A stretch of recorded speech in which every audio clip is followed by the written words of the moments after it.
नमस्कार दोस्तों, मैं सतवीर सिंह अपने YouTube के भारत लिंक ग्लोबल चैनल पर आपका स्वागत करता हूं। दोस्तों, हरियाणा के अंदर एक नेता हैं, उनको लोग गब्बर सिंह बोलते हैं और वो वास्तव में है भी गब्बर सिंह। अब गब्बर सिंह क्या, बल्कि मैं तो उनको बब्बर सिंह यानी बब्बर शेर समझता हूं और उनका जो चेहरा है ना, वो भी एक शेर की तरह ही है। वो अपने कार्यों से, अपने बोल से और अपने स्टाइल से वास्तव में गब्बर शेर की तरह ही दिखते हैं और इसीलिए हरियाणा की जनता ने उनको गब्बर सिंह का नाम दे रखा है। लेकिन उनमें दोस्तों एक अजीब सा शौक है और वो शौक ये है सस्पेंड करने का। अब वो कोई भी कर्मचारी या अधिकारी है, उनकी शिकायत जैसी उनके सामने आती है, वो पूरी फाइल को या उस कार्य को बाद में देखते हैं, पूरे उस पर निर्णय जो है ना वो बाद में लेते हैं। पहले अगले को अधिकारी को या कर्मचारी को सस्पेंड कर देते हैं। अब तक अपने कार्यकाल में उन्होंने पता नहीं सैकड़ों कर्मचारियों को सस्पेंड किया होगा। जो छोटे कर्मचारी हैं वो तो उनसे जाके माफी मांग कर ना वो कर लेते हैं, और अगर वो भी नहीं करते तो वो सस्पेंड होकर अपने घर बैठ जाते हैं। लेकिन दोस्तों, ये जो बड़े अधिकारी और ब्यूरोक्रेट्स हैं ना, ये उनके सस्पेंशन से नहीं घबराते और वो उनसे कई बार भिड़ भी जाते हैं। तो ये हमारे गब्बर सिंह जी हैं, ये हैं अनिल विज जी। और तो जो बड़े अधिकारी भिड़ जाते हैं, मैं एक उदाहरण भी देना चाहूंगा कि एक बार एक एसपी थे, वो आपको अभी 2-4 साल पहले की बात है, संगीता कालिया जी। ऐसे ही उसमें कोई शिकायत आई हुई थी और शिकायत में उन्होंने एसपी महोदय को ये कह दिया था कि आप जाइए यहाँ से। तो उन्होंने कह दिया था ऐसे नहीं होता, मैं क्यों जाऊँ, जाना है तो आप जाइए। तो अनिल विज जी उस कार्यक्रम से उठ के आगे थे, वो जो मीटिंग थी उससे। खैर चलिए, अब दोस्तों हाल की घटना है, इसमें हमारे एक शिक्षा मंत्री जी हैं महिपाल ढांडा जी। अब महिपाल ढांडा जी मंत्री हैं बीजेपी सरकार में और शिक्षा मंत्री भी हैं। तो उनको एक व्यक्तिगत रूप से काम हो गया था, उनका एक ट्यूब लगवाना था। तो उन्होंने एक सुपरिटेंडेंट इंजीनियर जी हरिओम दत्त जी, उनको फ़ोन किया। अब वो पता नहीं बिजी थे या फ़ोन उनके पास नहीं था या क्या वजह थी, वो फ़ोन अटेंड नहीं कर पाए। अब मंत्री तो मंत्री हैं, उन्होंने इसको अपनी ईगो समझ लिया कि अच्छा मैं मंत्री हूँ और वो भी बीजेपी सरकार का, जो पता नहीं क्या कर दे इस देश में, उस सरकार का मैं मंत्री हूँ, उस पार्टी का मैं मंत्री हूँ, और इसकी इतनी हिम्मत ऐसी कि उन्होंने मेरा फ़ोन नहीं उठाया। अब फिर क्या था, उनको ध्यान आया अपने गब्बर सिंह जी का। उन्होंने थोड़ी सी रुआसी आवाज़ में शिकायत भरे लहजे में गब्बर सिंह जी को कहा, आग जी मेरा फ़ोन नहीं उठा, इतने बड़े अधिकारी। अब क्या था, उनका तो एक जबान पर शब्द होता ही है अपने गब्बर सिंह जी का, सस्पेंड। तो उन्होंने 1 सेकंड में उनको कर दिया सस्पेंड। अब दोस्तों सस्पेंड तो कर दिया, लेकिन वो अधिकारी महोदय थे, मैंने एक वीडियो बनाई थी इसके ऊपर, आप देख लेना। तो उसमें मैंने ये कहा था कि अनिल विज जी ठीक है, आप सस्पेंड तो कर देते, अधिकारी काम नहीं करते तो सस्पेंड करना भी चाहिए। लेकिन थोड़ा है, कई बार अधिकारियों की भी मजबूरी होती है, क्योंकि उनके पास वर्क फोर्स नहीं होती। तो ऐसे उसमें वो इतने ज़्यादा टाइम पे काम नहीं कर पाते। कई बार अधिकारियों की मजबूरी भी होती है। तो पहले अगर आपको सस्पेंड करना है तो पहले वर्क फोर्स दीजिए। हर एक डिपार्टमेंट में इतनी वैकेंसीज हैं कि काम करने के लिए आदमी नहीं है। तो ऐसे में अफसर बेचारे क्या करें, परेशान तो होंगे ही होंगे। और ऐसे उसमें अगर फ़ोन हो सकता है उनके पास ना हो या और कोई वजह हो, तो उन्होंने फ़ोन नहीं उठाया, तो इस छोटी सी बात के ऊपर सस्पेंड करना थोड़ा सा ज़्यादा लगता है। तो मैंने ये अपने वीडियो में कहा था। तो अब अधिकारी महोदय वो चले गए हाई कोर्ट, हरिदत्त शर्मा जी जो सुपरिटेंडेंट इंजीनियर थे, वो चले गए हाई कोर्ट। अब हाई कोर्ट ने जब ये देखा कि एक नेता ने इनको सस्पेंड कर दिया, अब तो हाई कोर्ट है। अब उनके जो माई बाप हैं, लोग उनको माई लॉर्ड यानी मेरे भगवान बोलते हैं। तो उनमें तो मेरे भगवान यानी भगवान बनने का जो वो है, वो तो आ ही चुका है कि वो भगवान है। अब उन्होंने सोचा अच्छा हमारे होते हुए कोई और सस्पेंड कर दे, तो ये ऐसे किसकी हिम्मत इतनी जो सस्पेंड कर दे। तो उन्होंने उस सस्पेंशन को कर दिया बहाल। अब दोस्तों थोड़ा है, ये हमारे जो भगवान है, मैं इनके बारे में थोड़ा सा कहना चाहूँ कि आजकल ये इस देश के ईश्वर बने हुए हैं, भगवान बने हुए हैं। हालांकि संविधान के अंदर तो ये है कि विधायिका अपना काम करेगी, न्यायपालिका अपना काम करेगी और कार्यपालिका अपना काम करेगी। लेकिन इनमें पता नहीं क्यों आजकल ये है कि जो कुछ भी है हम ही है, और वो संवैधानिक रूप से जो सबसे बड़ा पद होता है वो राष्ट्रपति का होता है। तो वो आजकल राष्ट्रपति को भी धमकाने लगे, उनके जो पास किए हुए जो कानून हैं उनको भी चैलेंज करने लगे, उनको रोकने लगे। और उनका जो राष्ट्रपति का जो नुमाइंदा होता है, गवर्नर होता है, उसको निर्देश देने लगे और ऐसे ऐसे कानून पास करने लगे कि कोई भी गवर्नर है वो अगर 90 दिन के अंदर किसी विधेयक को नहीं पास करता तो वो अपने आप में कानून बन जाएगा और विधेयक वो पास माना जाएगा। और ये मैं मामला बोल रहा हूँ दोस्तों तमिलनाडु का।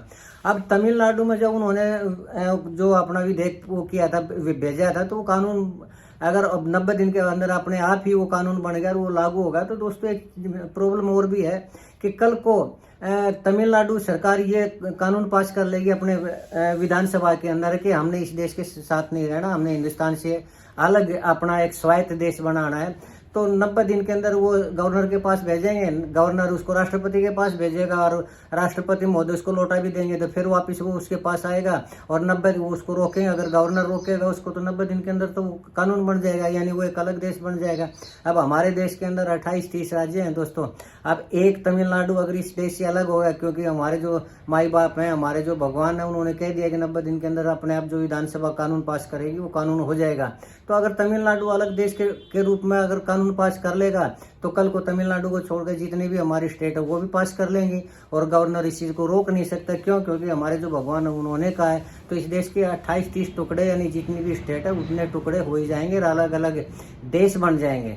अब अलग अलग देश बन जाएंगे तो दोस्तों जैसे ये ड्रैगन यानी चीन, जैसे ये पाकिस्तान, जैसे ये विदेशी देश पाकिस्तान है, वो चीन के साथ मिलकर हमारे छोटे छोटे जो देश बनेंगे, टुकड़े होंगे हिंदुस्तान के, उनके ऊपर कब्जा कर लेगा। तो क्या फर्क पड़ता है?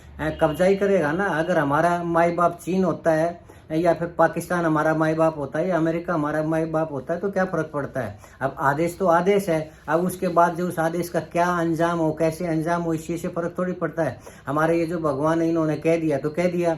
अब उसके बाद जो उसका क्या अंजाम हो, चीन हमारे ऊपर कब्जा करे या कोई करे, हम अगर चीन के अंडर में रह लेंगे तो क्या फर्क पड़ता है? ये जो देशभक्ति है, राष्ट्र प्रेम है, मेरा वतन है, ये खाली ढकोसले की बात है। इस हिसाब से तो खाली किताबी ज्ञान है, इनकी कोई अहमियत नहीं है। क्यों? क्योंकि न तो राष्ट्रपति इस तरह के कानून को रोक सकता है, न गवर्नर इस तरह के कानून को रोक सकता है।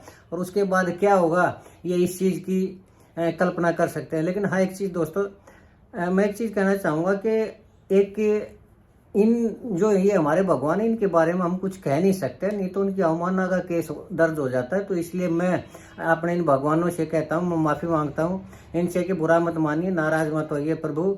क्यों? क्योंकि अगर आप नाराज हो गए तो आप कार्रवाई करेंगे। अब ये जो आम आदमी की जो आप भगवान आप हैं, बाकी जो 140-145 करोड़ जनता वो तो कीड़े मकोड़े हैं। उनके अंदर देश प्रेम या राष्ट्रवाद या जो कुछ हो रहा है उसके ऊपर व्यक्त करने का अधिकार नहीं होता।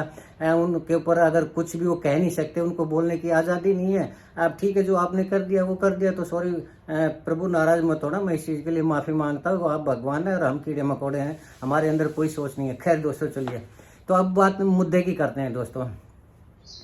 तो इसमें मैं ये कहना चाहूँगा दोस्तों कि जो हमारे अनिल विज जी हैं वो धड़ाधड़ सस्पेंड कर देते हैं, तो ये मेरे हिसाब से एक जनता में गलत मैसेज जाएगा और वो हर किसी को सस्पेंड करते रहेंगे तो एक दिन उनसे पब्लिक भी नाराज हो जाएगी। और ऐसा ना हो कि उनके इस शो के कारण पब्लिक उनसे इतनी नाराज हो जाए कि पब्लिक ही उनको सस्पेंड कर दे। और ये अब की बार तो होते होते बचा था दोस्तों। क्यों होते होते बचा था? कि अम्बाला छावनी से हमारे विधायक हैं जो अनिल विज जी हैं, और अम्बाला छावनी से एक नेत्री है चित्रा सरवारा जी। चित्रा सरवारा जी कांग्रेस के एक बड़े नेता हुआ करते, निर्मल सिंह जी उनकी लड़की है, वो दबंग नेता हुआ करते, मजबूत नेता हुआ करते। तो उनका जो जन आधार है ना, निर्मल सिंह जी का भी था और चित्रा सरवारा जी का अपना खुद का था। और भूपेंद्र हुड्डा जी इस चीज़ को जानते हैं कि अगर कांग्रेस पार्टी से चित्रा सरवारा को टिकट मिल गई तो वो चित्रा सरवारा अब की बार जीत जाएंगे और अनिल विज जी हार जाएंगे। अब दोस्तों अपने भूपेंद्र हुड्डा जी हैं, इनकी एक खासियत है कि अपने सामने किसी दूसरे व्यक्ति को बड़ा नेता होने नहीं देते। और अगर चित्रा सरवारा जी जीत जाती तो उस तरफ तो इनका तो जो चलना था या और इनका जो राज था वो तो खत्म हो जाता, इनकी पूछ खत्म हो जाती। इसलिए उन्होंने चित्रा सरवारा जी को टिकट नहीं दिया। और इस बहाने से जो हमारी शैलजा जी हैं, कुमारी शैलजा जी हैं, उनके किसी बंदे को टिकट देने की वो कर दी कि इनको टिकट दे दे। क्यों? क्योंकि भूपेंद्र हुड्डा जी जानते थे कि कुमारी शैलजा जी अपनी सीट मुश्किल से जीतती है, तो 200 जो उनके कैंडिडेट है उनकी तो जमानत भी नहीं बच पाएगी। और इसीलिए उन्होंने चित्रा सरवारा जी का टिकट काट के ने और जो कुमारी शैलजा जी है उनके बंदे को टिकट दिलवा दिया। और जो रिजल्ट उनको पता था वही हुआ, उनकी जमानत जब्त होगी। चित्रा सरवारा जी निर्दलीय के रूप में भी लड़ी तो भी दूसरे नंबर पर रही। अगर सोचिए, अगर चित्रा सरवारा जी अब की बार टिकट मिलकर जीत जाती तो जो हमारे गब्बर सिंह जी हैं इनका क्या होता, और अगर इनका क्या होता तो ये सस्पेंड करने की ताकत या फिर वो दबंग या गब्बर सिंह या बब्बर सिंह जी जैसा जो पब्लिक मानती है तो उसका क्या होता। तो मुझे ऐसा लगता है कि हमारे गब्बर सिंह जी को थोड़ा हाथ सोचना चाहिए और किसी एक नेता की ईगो को शांत करने के लिए एक अधिकारी को थोड़ी सी बात के ऊपर सस्पेंड करना, नौकरी से उनको चलता कर देना, ये थोड़ा सा अनुचित है। तो इस मामले में तो मैं मानता हूँ कि कोर्ट ने शायद सही निर्णय लिया है और जो हरिदत्त शर्मा जी हैं उनको बहाल कर दिया नौकरी के ऊपर, और ये वास्तव में कोर्ट का एक अच्छा कदम है। तो अनिल विज जी हैं जो इस मामले में, मैं यही प्रार्थना करना चाहूँगा कि अनिल विज जी या तो अगर सस्पेंड करते तो पहले वर्क फोर्स दीजिए अधिकारियों को, जितने खाली पद हैं पहले उनको भरिए। जब अगर उसके बावजूद भी अधिकारी काम ना करते तो फिर आपको पूरा अधिकार है कि आप उनको सस्पेंड करिए। बगैर उनको वर्क फोर्स दिए, बगैर उनको वर्कर दिए एक अधिकारी कहाँ कहाँ दौड़ेगा, कैसे कैसे काम करेगा, ये थोड़ा सोचने की बात है। तो यही निवेदन करना चाहूँगा। तो मुझे उम्मीद है कि अनिल विज जी हैं, वैसे तो इतने बड़े नेता है कि हमारे जैसे छोटे मोटे आदमी की कहाँ सुनते हैं, लेकिन फिर भी थोड़ा सा अगर ये वो सोच लें कि भाई एक बार उनके कसूर को देख लिया जाए, अधिकारी के वास्तव में वो दोषी है या उनके सामने कोई मजबूरी है, तो शायद इस तरह के सस्पेंशन रुक सकते हैं। तो दोस्तों आज का मेरा यही कहना था और मुझे उम्मीद है कि आपको मेरी ये विवेचना पसंद आई होगी। अगर आपको पसंद आई तो मैं आपसे प्रार्थना करना चाहूँगा कि आप मेरे इस वीडियो को लाइक करें, शेयर करें और कमेंट जरूर करें दोस्तों। और अगर मैं गलत हूँ तो भी आपसे प्रार्थना करना चाहूँगा कि आप कमेंट करके मेरे को बताएं कि मैं गलत हूँ, ताकि मैं अपने आप को करेक्ट कर सकूँ। और दोस्तों बाकी रही बात कोर्ट के बारे में, तो मैं भी मानता हूँ कि इस तरह की बातें नहीं कहनी चाहिए, लेकिन परिस्थितियाँ ऐसी हो रही है तो थोड़ा दुख सा, जब अगर कोई गलत चीज़ होती दिखाई देती है तो थोड़ा दुख सा तो होता है, फिर भी इसके लिए सॉरी। खैर दोस्तों, आपने मेरा ये वीडियो देखा, इसके लिए मैं आपका बहुत बहुत शुक्रगुजार हूँ। बस चलते चलते एक प्रार्थना करना चाहूँगा कि आप मेरे इस चैनल को सब्सक्राइब जरूर करें, ताकि मेरा हौसला बढ़ता रहे और मैं इसी तरह की विवेचना और इस तरह की वीडियो आपके सामने लाता रहूँ। एक बार फिर से आपका बहुत बहुत धन्यवाद। नमस्कार, जय हिंद, जय भारत।